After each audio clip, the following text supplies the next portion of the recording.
રાજ્યના લોકોને સારા રસ્તા આપવા માટે રાજ્ય સરકાર દર વર્ષે કરોડો રૂપિયાનો ખર્ચ કરે છે।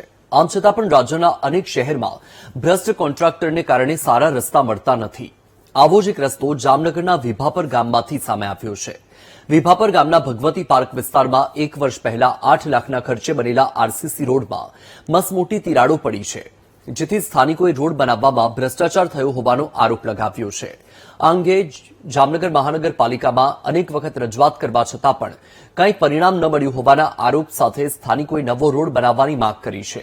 આ માંગનો સ્વીકાર ન થવા પર સ્થાનિકોએ ઉગ્ર આંદોલન કરવાની ચીમકી પણ ઉચ્ચારી છે।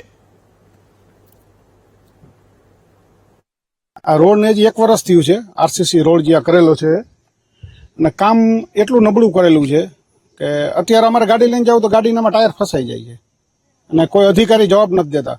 અધિકારીને જ્યારે કામ ચાલુ કર્યું ત્યારે પણ અમે એમને વાત કરી હતી કે ભાઈ આ મટીરિયલ તમારું નબળું છે, થોડું ધ્યાન આપો તમે, તો કે ના બરાબર છે।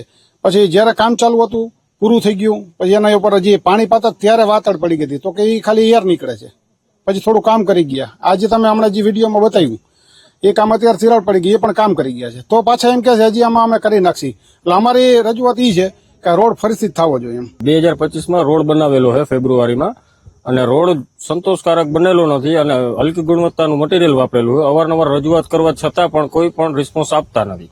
એ ઉપરાંત સંતોષકારક જવાબ તો આપતા જ નથી। અહીંયા અમારે કડિયા કામ કર્યું છે, આ કડિયા કામ ટૂંકમાં રોડનું કામ કર્યું છે, જરાય ઠેકાણા વિનાનું કર્યું છે, કોઈ જાતનું કામ હરકું કર્યું નથી। એની પેલા અમારા બધા એને કહેતા હતા શેરી વાળા કે ભાઈ કામ હરકું નથી થયું, તો એમને કઈ જવાબ નતા દેતા।